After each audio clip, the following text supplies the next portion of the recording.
Praise the Lord. Praise the Lord. God is good. I believe you are happy to be here today. The Lord be with you. The Lord show you kindness. I'm so excited that today is Tuesday. Sorry for coming late, but still we are here. Every Tuesday we meet for this thing called marriage. We believe that marriage is good. Marriage works. If only you work. And you're welcome wherever you're watching us from. We're coming live from the Sound of Abundance TV studios. We believe that God has been with you, kept you, watched you, and been with you and your family. Right. Karibu sana, karibu sana, karibu sana. Mm-hmm. And today I'm again, as usual, with my partner here, my friend, my partner, my friend, my wife, my friend, and my partner in Christ, and my partner in Christ. In crime. So you're welcome to join us and for this wonderful program tonight. Right. We appreciate your sitting around and waiting for us. There was a little bit of a delay because of the service that we had, and we thank God for your patience and your joining in. So for those of you that are watching us from our social media platforms, that is the Rev B and Sound of Abundance Church, yes, SOA TV, KE, kindly like, love, and share. That's exactly what I was doing. And those of you that are watching us from SOA TV, yes, you are so welcome. Karibu sana. We love you with the love of Christ, and yes, we appreciate your support on us and to us, especially on this program, this thing called marriage. Wow. Tuesday is always a terrific Tuesday, yes, for us, because we come to make, mentor, inspire every marriage, because we believe that marriage really indeed can work. Yes. Every person out here speaking and declaring that marriages nowadays do not work, that's a lie from the pit of hell. Mm-hmm. Indeed, marriages can work. And my husband and I are a true testimony that indeed our marriage is working. You too, your own can work. So karibu sana. Please, if you're watching us from SOA TV, make sure you are seated next to your hubby, next to your Who is bae, hubby? next to your hubby, next to your bae, boo, and Bebe. Karibu sana. Please let us know you're watching us from, and those who are watching. Hakuna bebe. Bebe ni ya wapi? Yeah, kweli mahindi.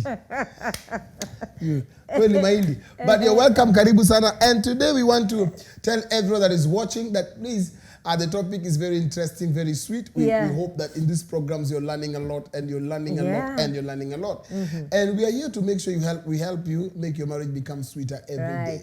And so today we are thanking God because of this thing called marriage. Mm-hmm. And to be very honest, one wise woman said, mm-hmm, if you see marriage is not working, it's because? If you see marriage is not working, it's because one party or both parties have refused to cooperate. I only believe in that part of both parties, that one party I refuse. It can be one party. No, it is two parties. For instance, it takes two to tango. When a husband is behaving weirdly. All husbands are good, just women are becoming stubborn. So all right, it is always women that are having an issue. Last week we had a very interesting topic that apparently many people got so confused over it. Yes. But I was discussing with my husband and I said, knowledge is good though. It is very important. Mm-hmm. Some of these things that you say are tough, or niza wasomi, or niza zihu, niza wazungu. Those are some of the things that are affecting your marriage because of ignorance. And because of what? Probably you have decided that these things are not meant for us. They are meant for maybe other people. Yeah. But so last week for me was one of the best programs that we had. Yes. And I really enjoyed it. And if you want to have a recap of it, I'm sure you can get it on our Facebook page. Then you'll be able to understand what we were talking about. But because of time, we want to go right into the program tonight and handle and manhandle and attack the topic of the night. But I can assure you something, that the subject we're going to handle today, we might not finish it today. Okay. But we'll get up to where we can get. Yes. So make sure you're there with your pen and your paper, mm-hmm, and your partner next to you. Mshike mkono. Paper, no. Notebook, yes. Okay, notebook. Yeah. Okay. Paper itapotea. All right, fine. So make sure you have your notebook, your iPad, your tablet, your what? Your laptop. Your Wi-Fi is on, whichever fiber is on, mm-hmm, ready for this. Tonight we are discussing on a very interesting topic. Right. We are discussing love and submission. We want to know, how do you love? And because most of the time, women are the ones who are not satisfied with what they get. So we want first to start with, what is the definition of love? What is the definition of submission?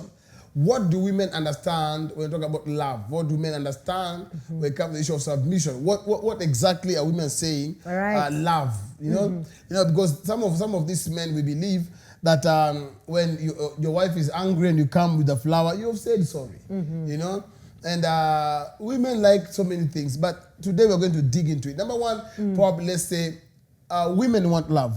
What do you understand with the love and submission? What is the language of submission from the point of view of a man? Before we get to our understanding, because we will not go the dictionary way, we will go the understanding. Yeah, the manual way. Yes. You know? Yeah. But exactly, if we don't go to the Bible side, which is our foundation, women say they want to be loved. Right. So before we get there, most of the time, there are 5 ways you show love to a woman. Hi, men, get ready, get ready. We men, get ready. I don't know how, I think we'll do one by one. No, first of all, wait, we'll do one by one first. We'll do one on each side. And where there's more pressure, we'll dwell there a little. So, yes. For me, I think just to tackle like an intro or the meaning, I think what we should like touch the tip of the iceberg. All right. What we should touch on is generally, what does men understand as the language of submission? What does women understand as the language of love? Yes. Generally, as a man, speak for the men. As a woman, let me speak for the women generally. So that now we go down to what are some of the things that to us when you do or when you apply, speak that this man, my husband, loves me. Okay. Or this wife, my wife, submits to me. Okay. So for men, let me go give you the leadership role. For a man, what do you understand by submission? What is the language or what is the action as a man that you understand as submission? For men, when you talk about submission, okay, different men look at it differently. Yes. But generally, men look at submission as a woman listening to the man. You know, a woman coming under the man, a woman following the instructions and the ways of the man. Right. That's what men understand. That is basically generally, yeah. Okay. And for us as women, what we understand as a general language of love is the action of the way this person handles you. Okay. There's this men, their nature, natural nature is a bit rough and tough. Okay, quote unquote manhandling. All right, when you handle your wife like a fellow man, you don't care about their feelings, you don't care about their thoughts, you don't care about their little nitty-gritty things that they do to prove to you that they love you or they submit to you. You know, that's what I usually call is like you are living with a woman like you're in the same manner you're living with a man. So for us, love is generally action. Okay. It is what is done that we are able to now to interpret it as love. It is also what we feel again, but also most importantly, what is done. The action part of love is what now speaks volume that this man loves me. Man, did you hear that? Yes. Okay. I'm sure they did. Did you hear that Kasnia of Sorry. So what exactly we are going to discuss today in a nutshell, but I want you to get ready with your notebook and your iPad, your whatever you're using to write down jot down your notes. Is let me start with the women. Right. What women want, right? What you do to a woman that she feels you love her or you love them. What happens? Number one is by protecting and defending your wife. To women, is a sign of love. Right. Okay. Explain. The protection and defense. Women are the weaker vessel. Right? Kuna wale ngumu. Hapana, tuiseme tu vile inasemekana. Kuna wale ngumu. All right? Women naturally by creation all right, are not as masculine as men are. Na wale wameenda gym. Achana na hao wameenda gym. Let's talk about even those who have gone to the gym. Yes. You cannot equate the strength of a man. Excuse me, sir. No, I'm okay. I need your eye contact. You cannot equate the strength of a man, even that one, even Congestina. If one day she would have gotten married or she is married, there is that protection that she would still require from the husband, which can never be equated by her gymming or by her being a boxer and all that. So at one point, a woman will want will read the language of love from you as the husband. Number one, by your protection and by the way you, I said what? Protection and what? Protection and defense. By the way you protect her and by the way you defend her from many sources, many things. You know, in-laws, the way you defend her from some of the things that may be hurting to her, some of the things that may be coming her way that are unjust or unjust, okay? One of those actions that you do when she needs to see that defense part of you is what now speaks volumes very loudly that my husband really loves me. Yes. Okay. What do you read from submission? For men, submission is... Number one, following. Following. A man tells you, let's go, you go. Following. That's the first thing about women. Ladies, listen. Anytime you argue with your husband, it's a sign you have no submission. It's the sign you're not following. You're not submissive. But you're talking about following. Following, yes. For a man, one way you show submission is following. Yes. Kumfuata. Ama kufuata. What he say, all he tells you. And akwambia, let's go. You say, okay, let's go. Because when you start arguing with the man, it's a sign you're not submissive. It's a sign that you have your own head. Excuse me, sir. Following and arguing are two different things. Yes. Which one are you handling? I'm handling the following. The following. What I'm saying is this. When a man tells you, your husband tells you, let's go this way. Right. And you argue. Or you tend to fight what he's saying. It's a sign to him you're not submissive. So what shows you're submissive to a man is the art of following.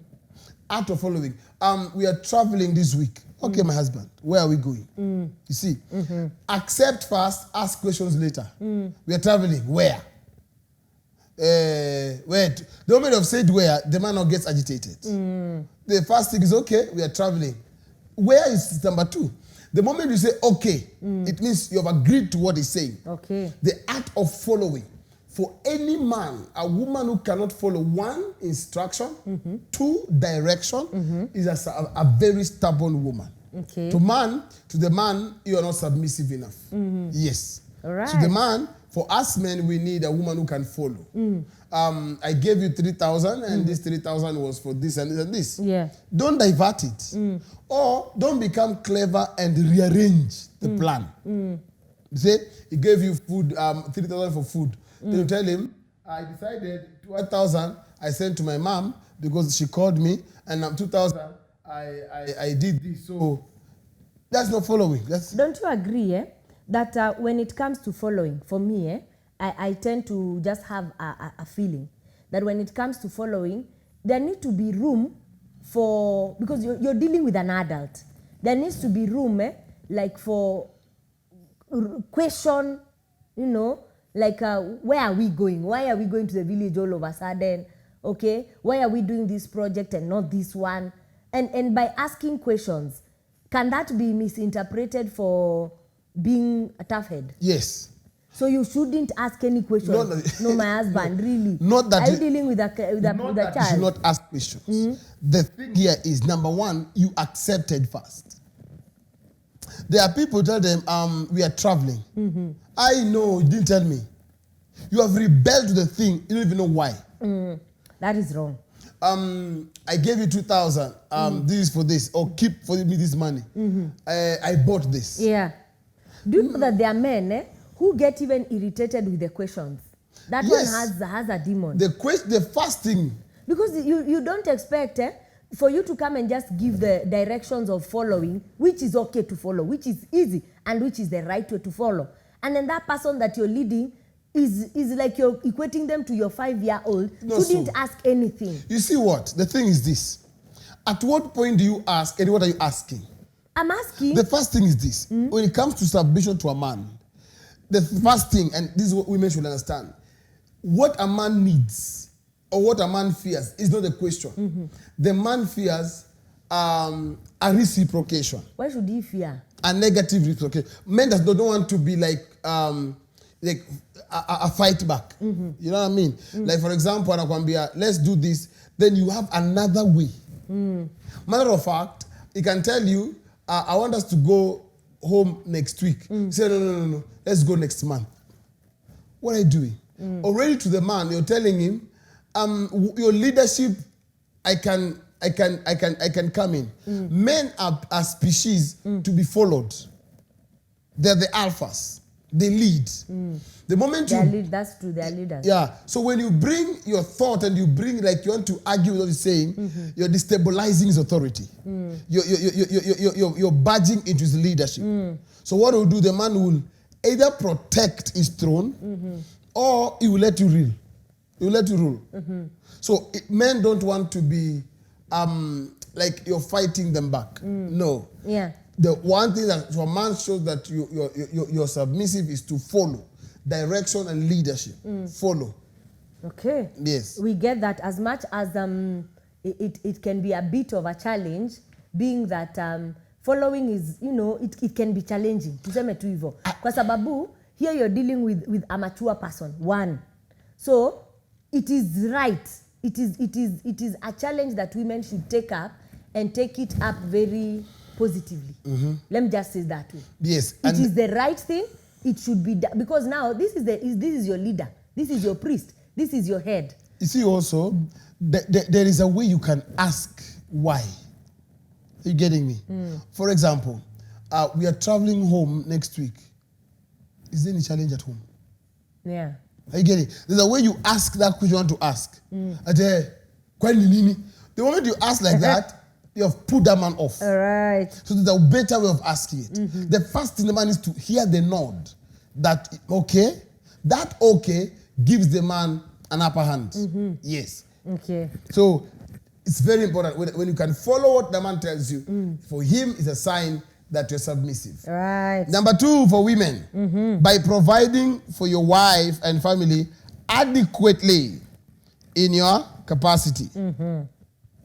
By providing for your wife adequately and family adequately.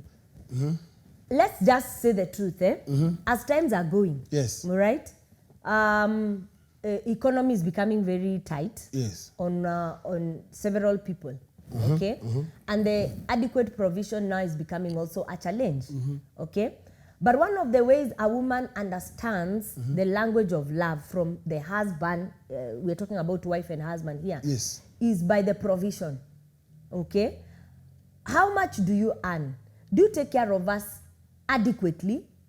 From my knowledge of what you get. Can I ask a question? Do you know this? Can I ask a question? Let me just put a statement.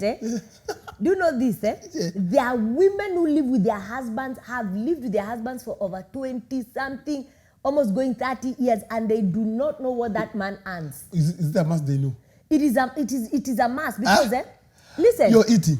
I'm paying rent. The man is paying rent. Now, this is the thing. Wait. Kwa nini unaficha? Unataka kujua nini? Kwa sababu, if you don't show me, it means there is either another diversion that you're taking that money or you're not be. Let's be on the point of adequately. Roger, if you don't provide for me, okay? If you hide whatever you earn as my husband. I'm not hiding. No, I'm just saying, if you hide, sasa utaki kusema paycheck. Hey baby, I'm earning 20K. You are spoiling, and you know you are spoiling. I'm not spoiling, I'm just asking. The right thing because there are men who don't see why they should show their wives. Is it right? Because there are women, if you show them, they want to control it.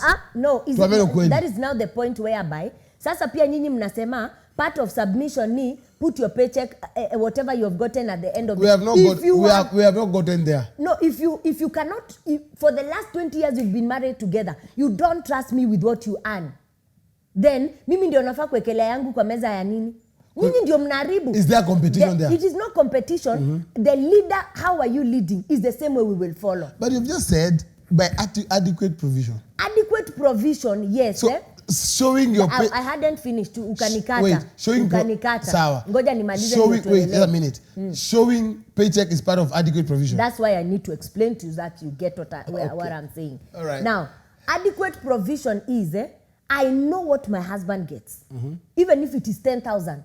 If we go to live Mathare in a house of 1,000, I know this is the full match my husband has. That is the adequate provision I'm talking about. Nitakuelewa kwa level yako. Unaget? But sasa unanificha na umetuweka runda. Okay? And you cannot make my hair. You cannot take care of the children adequately. You're continuing to suck house assistants in the house. It doesn't make sense. We'd rather live in the slums and you're showing me your paycheck. Completely, I know my husband works in industrial area and he's whatever. His salary is 10,000. How can we plan this, my wife? Akiekelea kwa meza tunatoa tithe, tunatoa seed, bado tunaamini Mungu for lifting, and then now we go to the bills.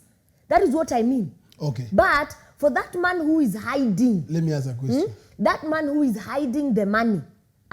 Paycheck yake hatujui for the last 10 years we have been married. Okay. And I don't know the paycheck. Then, if as much as you're providing or you're not providing fully, I can't trust you. I have a question. Then, that will also put me in a position whereby, as much as Papa and Mama say that we should be able to put our monies together and take from the general income of the house, it will cut me off as a wife. Now, let me ask you. Let's say the woman is getting everything. The family is getting adequate provision. Like they're eating, they're dressed well, they live well, good school. Like there's no lack anywhere. Right. You want to make your hair, I give you money for your hair. You want to buy this, I do it. Yeah. Is there a need for you still to know how much I earn? Marriage needs openness. I'm just asking. I agree. Marriage agree. needs open. That's what I'm answering. Okay? Marriage needs openness from the nitty-gritties to the big things. And money in a marriage is very important. Do you know there are women who all they need... women, we are still on the men. Do you know... Wait. There are women who all they want to know or all they care about is that there's adequate provision. They are there. They don't even care about the pay. Matter of fact, they don't care where you work, what you do, how much you earn. That's a careless wife. But they are there. What they need is to know that everything we need is taken care of. But let me tell you one thing about such kind of women. If a nice storm hits that home financially, they can't stay. Because they are there because of the provision. They don't care about the building their homes tomorrow. If a storm hits very properly, if there's a word like very properly, that woman will go. Kwa sababu ya nini? She was there because she was being taken care of. So a good woman is that woman who will ask you, my husband, how much are you getting? I am getting 15,000. Please, kindly, let's plan on that 15,000 as we are believing God for a lifting. All right? That's the kind of woman that now we are talking about now. Now, when you talk about you're being provided for adequately, you're getting everything you need adequately, you're not lacking as a wife and the children, still, if there's no openness, it means in that marriage there's secrecy. Men, I would like to hear your thoughts, your comments, and your take on this subject of the issue of paycheck and also submission. It's not paycheck. We're on love and submission. This issue of paycheck, men, I would like to hear your comments and your thoughts. If you're watching us on SOA TV, please send us your text on 0727 438 728 or 0705 899 608. We want to know your thoughts and your comment, and let us know what you think about this. And ladies also, let us know what you think about it. Is it a big deal for you to know whether this man is earning $1 million or only or nothing? Right. You know, as long as food is coming, house is paid, you're dressed well, children in school, the rest, akitaka sa shauri yake. Let's get to know. Then also, those who are watching us on Facebook, you can like, love, and share. Please, let's make sure, let's get to know how many people are saying what they're saying. We would like to know more about this, and then the Lord will bless you. Maybe we take one or two comments. Somebody is saying, Christine Gasheri is saying, Apo kwa paycheck fire. I wonder what she meant. And then Jackie Aki is saying, well articulated, ma'am. All right, Josephine Du is saying, I'm tuning. I would like to hear what is your thought. All right, as we do that, let's get to men. What is one and number 2 thing that shows the ladies are submissive. Your wife is submissive. Number 2 for men is being addressed with respect. Being addressed with respect. How you talk to the man shows respect, shows submission. How we address. Who's going to away? Or you shout at your husband. No, for men that is disrespect. You talk to them carelessly, you insult them. Where muizi, you know, the way you address a man shows if you love him or if you respect him or not. If you're submissive or not. Even the way you talk to him in front of, especially in front of people. This is what I want women to understand. When you treat a man as a king outside and you treat him as a trash inside, both of them are equal. Yeah. If you treat a man as king, uko inje you call him my husband. Uko inje you call him sir. Outside you call him where? Baba Njoro. Inside, in the chamber. Ama kwa nyumba, you just call him anyhow. For men is lack of submission. How you a small issue you've brought to your mother, you know, you're talking to your cousins about him. There's no submission there. Are you getting my point? Get it. So, for men, how you address them. When you want to talk to a man, Mwambi, I want us to talk. Oh, this thing you're doing, I don't like it. Trying to push him down by your tone. And let me say something. There's nothing like I talk like that.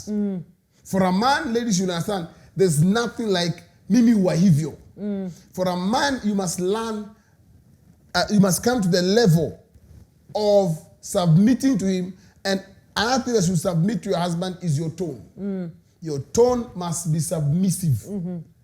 You can't just call him, well, you just left the house and you leave anything. That's not respect. How you talk to your man, your husband, shows a lot of submission. Yes. Can I just put a little nitete wa mama kidogo? Let me just say it. Let me just say it. Isikwe nilinyamazia. The thing is that can any woman anywhere, I'm trying to get the right words, can a woman just come out from somewhere nowhere and just talk to the man badly? Yes. It happens. Yes. Is she mad? She's not mad. Or is she moody? Or what is happening? Because you know me, I don't get it. I think for someone to talk to you badly or rudely, it must have been provoked. No matter what. As in, tuanzie tu hapo kukwanza. Fine. Let's talk on the basis of you have amekugwara. Ama mmekuwa an argument. Yes. Maybe the house has been rosy, you people have been happy, but something just came up, mkagwarana, both of you, si mmoja, mkagwarana. Is there room for a little anger in maybe the tone? There shouldn't be there. So huyu mtu akishi perfect, ile siku ataongea vibaya amesulubiwa. You know what will happen? Let me give an example. For example, you're talking to your husband, all right? And this husband is angry. The question is this. What is submission anyway? If you can submit to me this way, okay? And then we come to talking, when you're angry, you lift your voice. Submission, the Bible says, let wives submit to them in all things. It is not always that the voice is lifted. The thing is this. Your husband has angered you. Or something has happened. Yes. Even if you're angry. Yeah. You must find a ground. A respectful. A submissive ground. Unajua, this is my husband, I can't raise my voice on him. This is my husband, I can't point him on the face. This is my husband, I cannot shout at him. That thing should be at the back of the oblongata. Yeah. You get it? Yeah. So, fine. And for me, I tell people like this. This is my advice for women. If you're angry with your husband, you don't expect your husband to calm down for there to be peace. It shouldn't be like that. Yeah. It shouldn't. Who's running here? And so you find, do you know why some men end up beating up their wives? Yeah. It is not good. It's not right. It shouldn't happen. It's because an argument has gone into a place. The man is angry. The woman is angry. The question is this. All of you, your anger has flared. At the peak, who will win? The man will win because eventually it will become violent because you're aggregating his anger. So at some point, the woman, or if you calm down, say, okay, hey, Nafika, if I continue, this guy might slap me. So let me calm down. That consciousness. Now, it should not get there. It shouldn't. You should. My husband is angry on this matter. He's not understanding what I'm trying to say. Calm down. Let me again also on the same point, which I am getting you, and I agree 100% with what you're saying. But on the same point, do you want to tell us that these men should be treated nicely like that? Are they themselves angels? Are they themselves reciprocating the same kind of treatment for them to get that kind of respect? This is the thing. Because kuna saa tuseme tu kweli, mtu atakuudhi, hiyo sauti ushinde kuicontain. So ukiachilia. Like now for example, we are talking to married, we are believing we are talking to it is a Christian platform. Yeah, definitely it is. Okay? Now, you're born again. Okay? And as a woman, and perhaps your husband is not. And akona tutabia tunaudhi. Strange woman hapa pale, pombe hapa pale, kukuja nyumbani late, mara hajakuja. Unaona? How do you handle such kind of a man mwenye anakuchocha tu kila siku? Kabisa, you become the worst part of you. How do you handle such kind of a man? The thing is this. Every day that man is pushing you to become the worst bit of you. Yes. The worst side of you. Still, at the end of the day, when this thing blasts out, the woman will still lose. That's how God placed it. Lose how? This is the thing. Do you mean the woman cannot manage without such kind of a man? Lose in terms of this. Lose in these terms. Whereby, without an argument. All right? Worse be it if you're living with a man who's not born again. Yes. He will get to a point, he will hit the wife. Will the wife fight him back? If that fighting, the man can kill this woman. That is why, as you said earlier, the woman is the weaker vessel. So what doesn't depend. In this scenario, fine, is angering you. At that point where your anger has flared, swallow it. Look for another opportunity and bring. I'm talking to a Christian woman who has the Holy Spirit, who has the Holy Ghost. If you allow your anger to drown you, it means you've become fleshy. You've moved from the Spirit. You've become fleshy now. What needs to happen is, my husband, yesterday, I didn't like the way we ended our argument. You've calmed down yourself. But that particular moment, okay, the question is this. You're shouting, you're shouting. What will happen eventually? He will slap you. What will you do? You'll cry. Was that what you wanted? Fine. You have been able to remove what you're feeling inside, but your heart.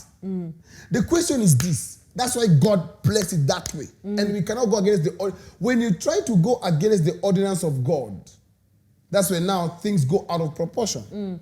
The sad thing is that at times, even for that woman, me I'm speaking for that woman, because what I believe very strongly is that a woman who is nicely loved and nicely spoiled by the husband, okay? Kuna upendo tu kwa nyumba. That kind of a woman cannot just arise and abuse, arise and talk rudely to the husband. Unajua, kuna mali, like now, there's a place whereby if I'm shown love, I feel the love. Automatically submission, especially on my tone and the way I talk to my husband, itakuwa sawa. Do you know? So the thing is, it's true. They shouldn't talk back angrily. They shouldn't raise their voice. Their tone should be toned down nicely. And everything you're saying, I agree. I'm not saying that it shouldn't. But God needs to give women grace to submit to men who push them at a corner. And then you see also, I'm telling you the truth. Another thing is here. When you don't do that, when you're not submissive to your husband 100%, man, the way God created him, he was to rule and dominate. That's what people should know. There are women, and this is where the difference comes in. There are women who their husband have loved them too much. To an extent, the man does not do anything bad to them. So what do? Is that normal? They want to manipulate the man. They want to manipulate him. Whereby, if the man does not do what the woman wants, the woman does not retaliate. That is wrong. Now, because this man does not shout, the wife will the man said no. So the war will come from there. Because the woman now will find a way. Why some men become a bit rigid? It's because they want to cover that spot. So there are women, if you show them, oh honey, baby, oh, it's okay, it's fine. Women tend to come above. So what is the balancing point? Balance is this. After this short break, we'll be back with the balance. Don't touch that dial.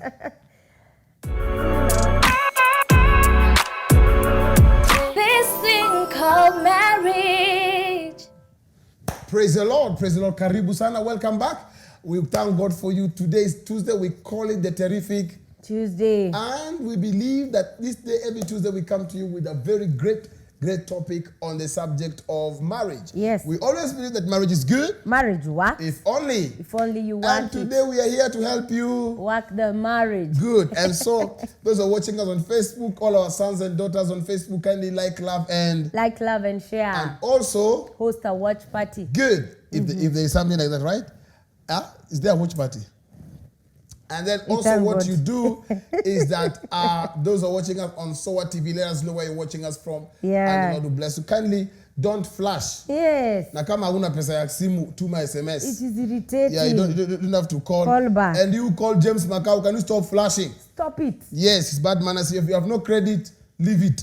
God bless you. God bless you as we do that, and the Lord bless you. Quickly, we are back on the subject of today. Tonight, it is love and what? Love and submission. Wow. And we are teaching on the subject of love and submission. And we are saying there are things that every woman should know, or there are things that every man should know, that if they do this, the wife will know the husband loves her. Right. And there are things that if a woman does to the man will know that the wife submits very well. So we began by saying the first thing for the woman is that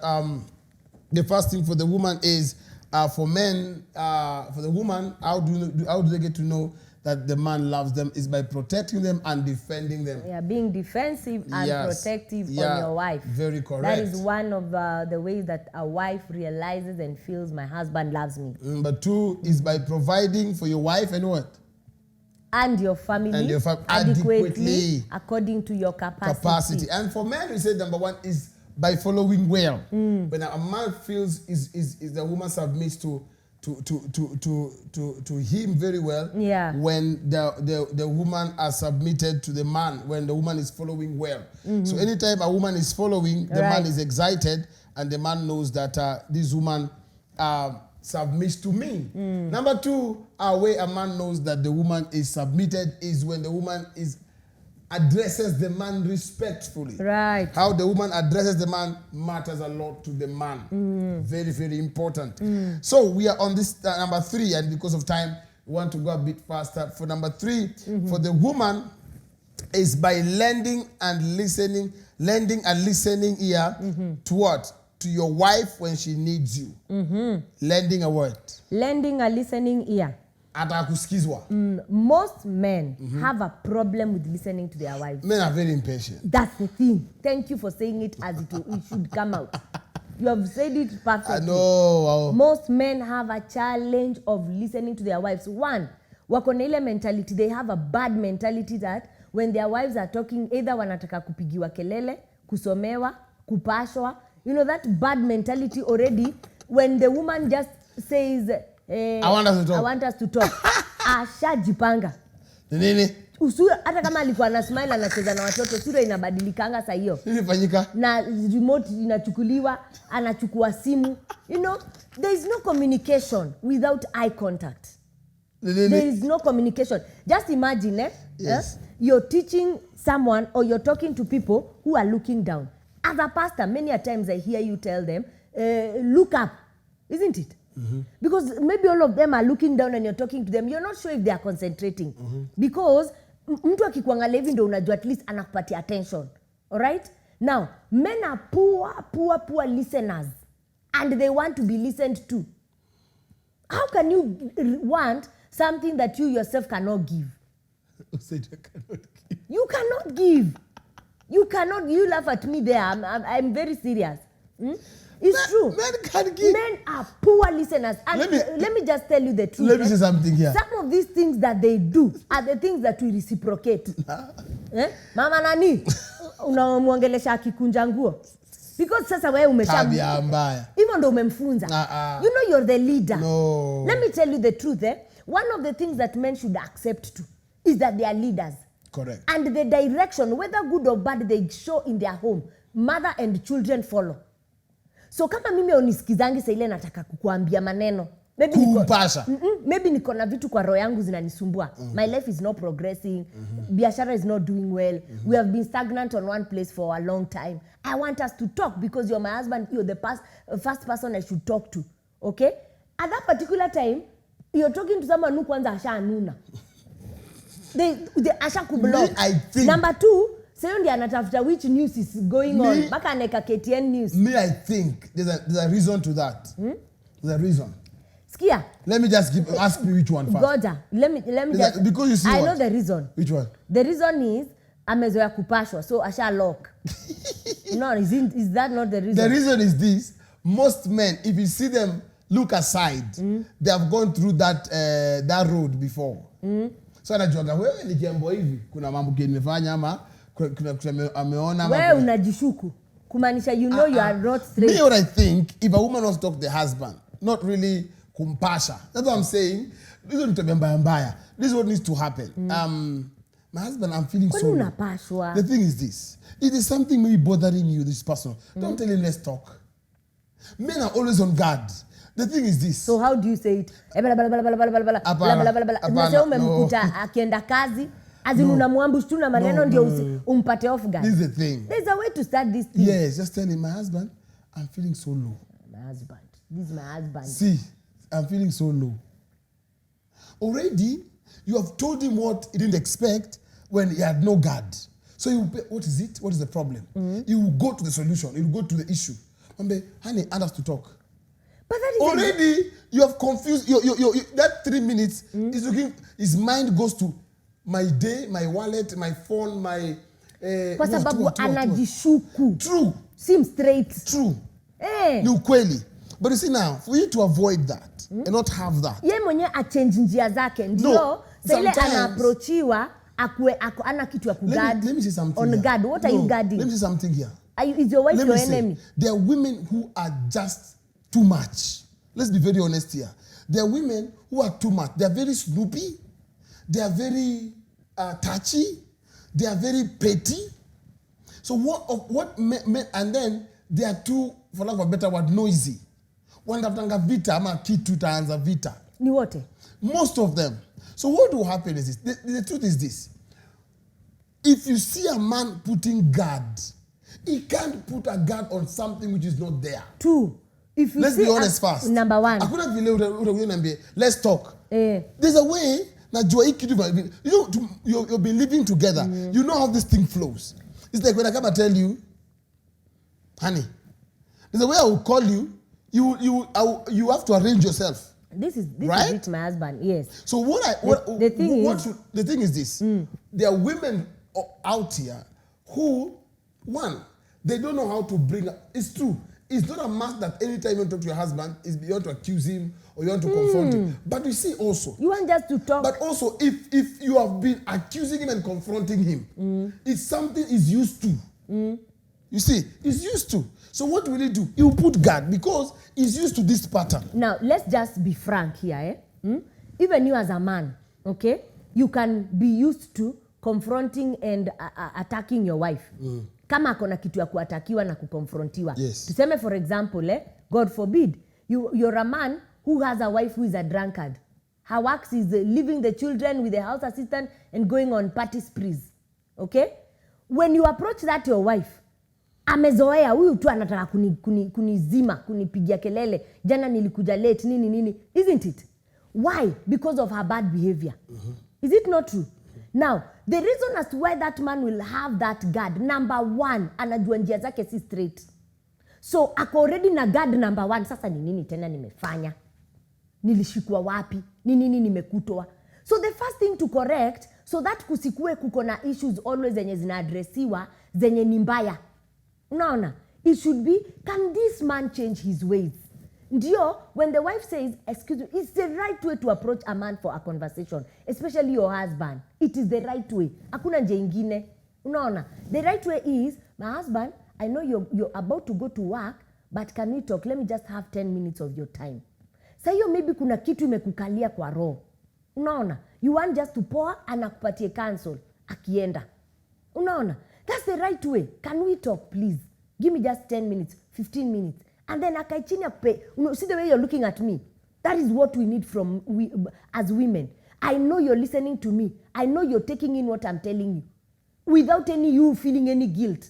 As if I've come to kill you. As if, why should you put any guard? You shouldn't have any guard as a man. What are you guarding? Is your wife your enemy? You only have those guards when you know you're guilty negatively of something. Even if the man is guilty, even if he's guilty and you're kumpasha. Afai kupashwa ya kwanza. Yes. Even if you want to tell him something. Let me do something here. If you see, and I want you to understand this point. Don't miss this point. If you see a man that is always on guard, as she said, it's true. There's something he's trying to hide. Defend. Or defend. Number 2, he wants to defend himself from you. You as a person. Don't even know what he has done. For example. Sasa kama hiyo inaandoliwa. For example, I like the way you've said it. You come, my husband, can I have like 10 minutes of your time? There's something else to discuss. The first thing, how you've come. Na kabla uende, na nakatunge kitu fulani. Immediately that man will lock. So you've come, can I have some few minutes of your time? He says, okay, what is it? Then you tell him, hey, I went through I bumped into a text on your phone and it broke me. It really hurt me. You see, you found an issue on his phone. And true, he knows. But the way you've come to him, even if he was to defend anything. Wewe na wewe nani alikwambia ushike simu yangu hivi na kushika simu yako kila siku. Kwani unanga nafasi na amuke akuache bang mlango. No problem. It happens. Yes. But let me tell you. Next time utamuapproach aje? This is what will happen. This is what women should understand. The way you came will prick him. Itamudunga. Let me tell you, this is what men process things over time. Don't be deceived with anything that men assume. Men don't assume. Men don't. That's why you will find men don't bring up issues. Men don't go back to the past. What men will do, he will process it within him till he gets a solution, either negatively or positively. I found a text on your phone. The first thing is you go to that lady. You see, there's the thing. There are men amejua tone mama waga hivi. Na ataneka habari yote dakika 10 atanene maneno. Na uendelee kufanya hivyo. Like tanks. So I agree with you. Men definitely, all men have a defense. But which is wrong. It's wrong. But you see, women are the only people who can break that defense. How? Tell us. For example, one way you break that defense is how you come. And I'll be sure with you, men will deny it. Caught red-handed, they will deny it. That is so. But this is the truth. You will prick him. Anytime you'll be going out, you'll be feeling guilty. And when he comes home, even if he finds you crying, it will prick him. Wherever he will be, he will not be at peace within him. He will be he will try to assume. But when he sits alone, if he truly loves you, at some point, he will either change or come and apologize. But when you motor, steamer, it's like when listening to it, it's like hugging a transformer. It will not happen. Okay. For men, how do you get to know that the man is the woman is submissive? That's number 3. Yeah. For a man is when a woman is responsible and thoughtful. Responsible. Men hate wasters. Let me use this word. You might not like it. Men hate to feel they have a useless wife. It's true. Useless. Anyway, uko tu.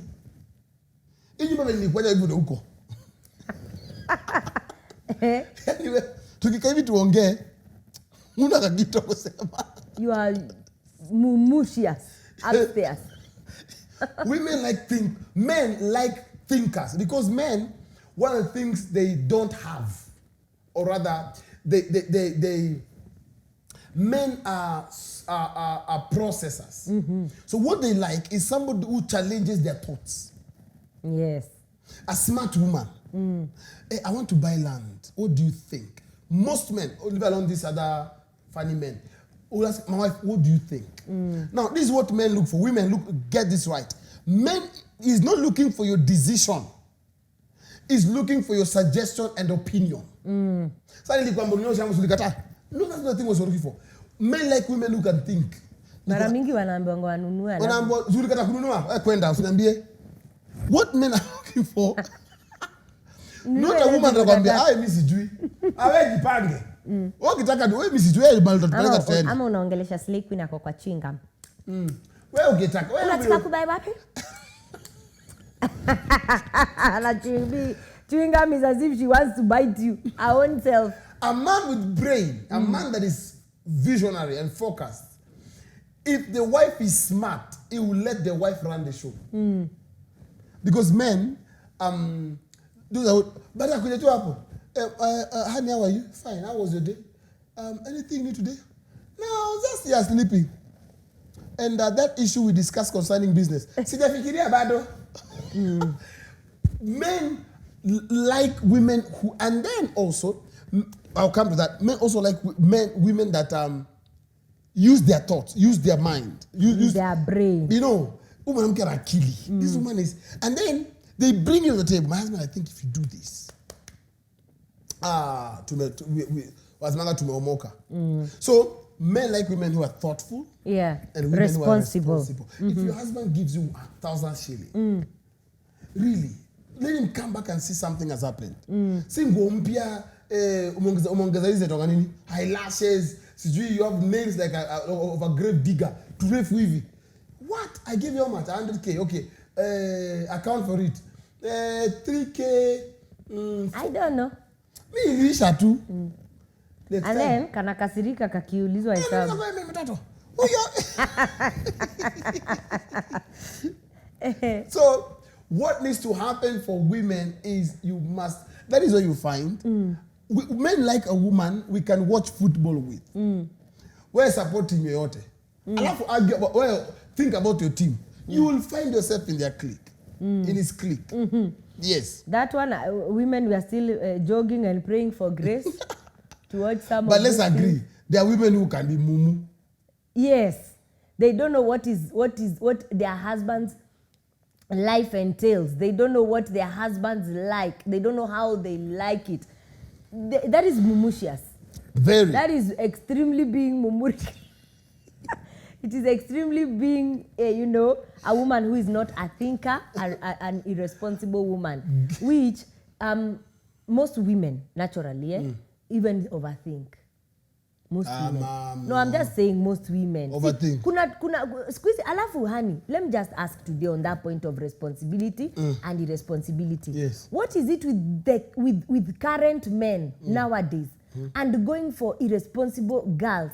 Irresponsible? Yeah. What is it? What do you mean irresponsible? Unapata anaenda tu kwa market kutafuta uto to irresponsible girls.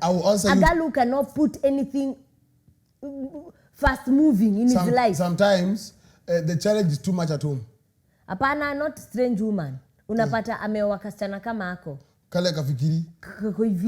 Lakini ni karembo, I think he was looking for a trophy wife, not a destiny wife. Because now. And eventually, such kind of men end up cheating on those women. With who? With cheating on their wives later. With a thinker, with yes. a wife. Men like challenge. Not competition. Challenge. Someone who makes you think. Yes, someone who makes the man run. You know? Men like a woman who is, I'm going for my master's. Hey!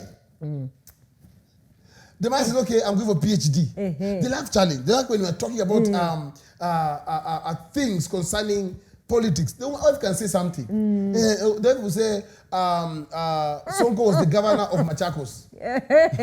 Ama, governor wa kwenu ni nani? You're looking up the skies. You don't even know the governor of your village. Yeah. As my governor of Nairobi, Lupita Nyong'o. Yeah, but let me just accept to that. There are some things that women need to flow into, okay? Especially if you know your husband loves politics, loves sportish activities and all those. Apart from you being responsible at home, he can rely on you. You need to come into his space. Yeah, even his vision. You need to come into his space and really jump into his vision. True. Yeah, that one automatically. Even if you have your work per se, I give a good example with a minister's wife. All right? Maybe you're working full time, you're in the office 8 to 5 p.m. And your husband has a ministry and they have evening services. Please pass by church, the evening service. That is supporting his work. But the men don't like who? Huh? Sasa unaona mashida. Sasa hata tukijaribu kukua vizuri pia huku utaki. Sasa mnataka ngaje? Atake hapa samumu ikakam ya to police.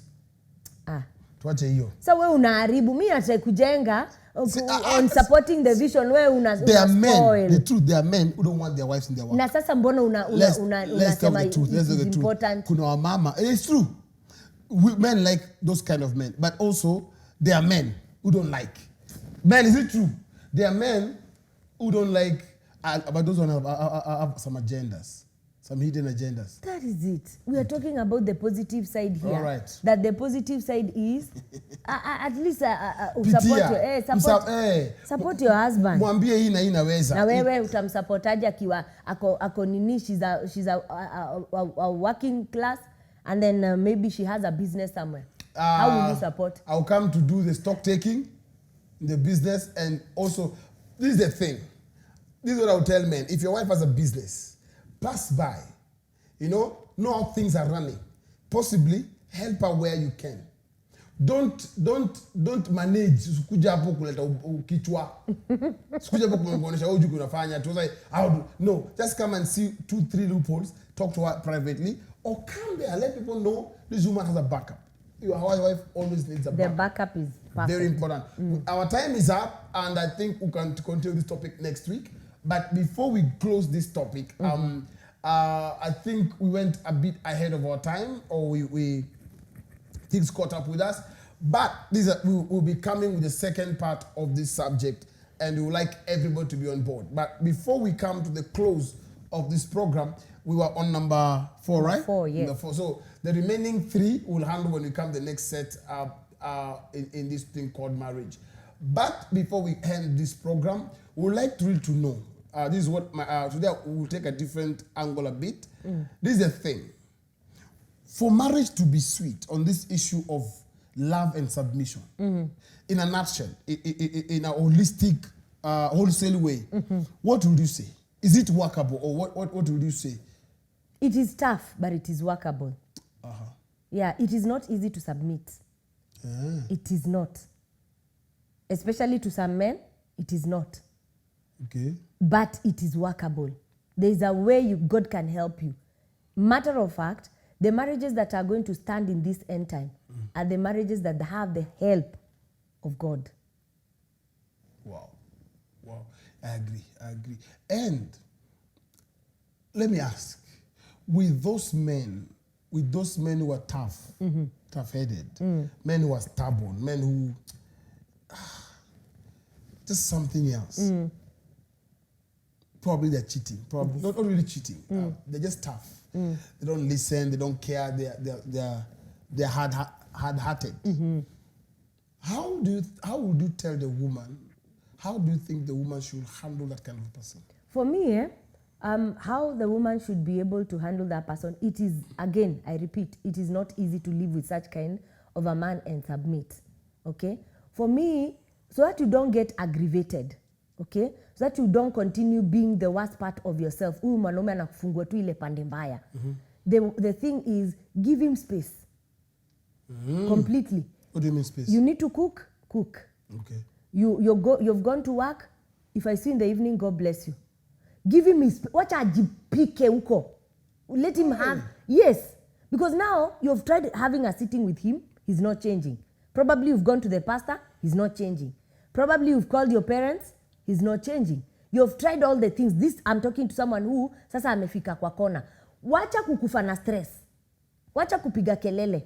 You only have the option of let him be, and you concentrate your life with other things. If you meet at home in the evening, okay. Atafika mwamba, atagonga mwamba. There's a point atafika atagonga nini ukuta hivi mwisho. There are times you need to show tough love. Oh. Yes. For me, what I would say for men, your wife is this rowdy. Bio, they are always on Kipchoge Stadium. the thing is this: with women, you have to be understanding. For men, women are so demanding. A lot. Women, their demands are not big things. So many small things that can annoy. Entire. Inachosha. Women, they are so, let me use the word petty. Petty is a bad word. Petty is wrong. The women are so nitty, you know? They have okona to V2, to small things. What you need to know is first, learn to handle your wife's emotions. This is the way. Learn to cool your wife down. Learn to show her what you're saying is wrong to me. You might, no matter how angry she is, remind her in a good way. The way you're talking to me, I will not answer you if you're talking that tone. Let her know that you don't like the way she's talking. Don't also show you a man to shout. Tell her now, listen, okay, the way you're talking to me, this topic is over. I'll listen to you next time when you're willing to be listened to. And when you're sane. When you're talking like a human being. Now you're shouting like a mad woman. So she will know that I have no true way when I'm throwing tantrums. That's the thing. So she will learn. This is how I talk to my husband. Number 2. You know that is also stamping your authority. Yes. And showing direction. Direction. And number 2 is learn to correct your wife with love. When the day there's no issue, never correct your wife at the heat of a moment. Correct your wife when there's no issue. But by the way, sweetheart, the way you talk as if we are fighting, I don't like. Even talk happy. No. You have not done anything. But I've noticed anytime there's an issue, you talk as if we are fighting. You raise your voice, you point at me. It makes me feel bad. And tell her, I'm not accusing you, I'm just telling you what I don't like. You're my wife and I love you. And if she's akona kichwa mzuri, atakuelewa. Number 3, love your wife perfectly, if you can. Mpende mpaka juu jamaa ananipenda. One thing, and they'll tell me, don't cheat on your wife. Please.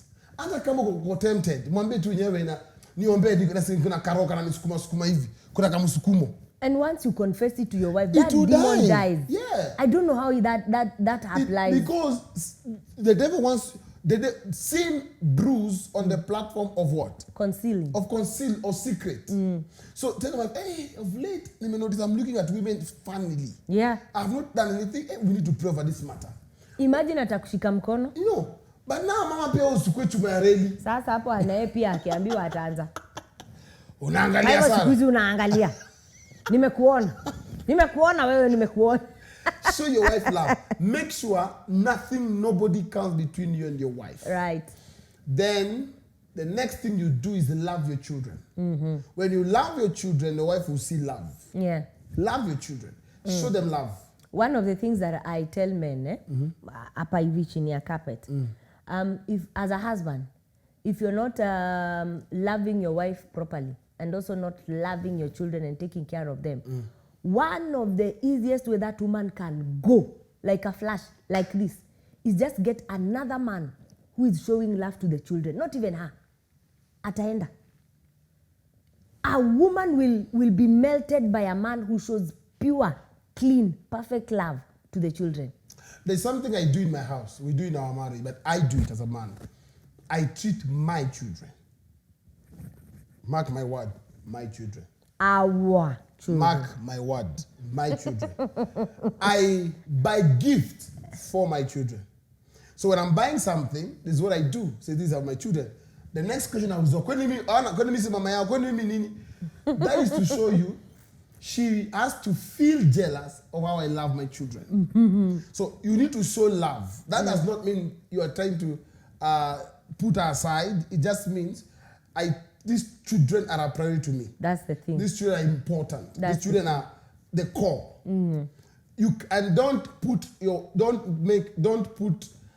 Don't put your love for your children above your wives. Right. But also show your children love. Create time with them, for them. Spoil them. Do things that make your children happy. Create time for your children. And then the marriage will work. We believe you've been blessed. We believe you've been happy. we believe that something good is coming. We want to appreciate God for everyone who has been watching. And we encourage you to keep watching this program, this SOA TV, and this thing called marriage. And any question you have, concern, or any contribution, you can also, the same thing, you can send the text on the same lines, 0727-438-728 or 0705 899-608. That's the number to call or text, and then you'll be directed and those questions will come and you'll be able to. Also, you can inbox us on our Facebook page. You can follow us on all our Facebook platforms. You can get the Woman of God on Instagram. Right. What's the Instagram? My Instagram page is Pastor Juliet Akama. Yes. And on Facebook? My Facebook page is also Pastor Juliet Akama. And the Lord? Ladies of Royal Distinction, also on Facebook. Yes. You can get me on Rev B Akama and Son of Abundance. You can also get us on SOA TV KE. And I'm on Instagram, Rev B Akama, and God will bless you. And for now, we want to say that God bless you, keep you, and watch over you. You and your marriage definitely will work. Every Tuesday, me and this beautiful girl of mine, we always say that marriage is good. Marriage works. If only. If only you work it. And bye for now. God bless you. God bless you. This thing called marriage.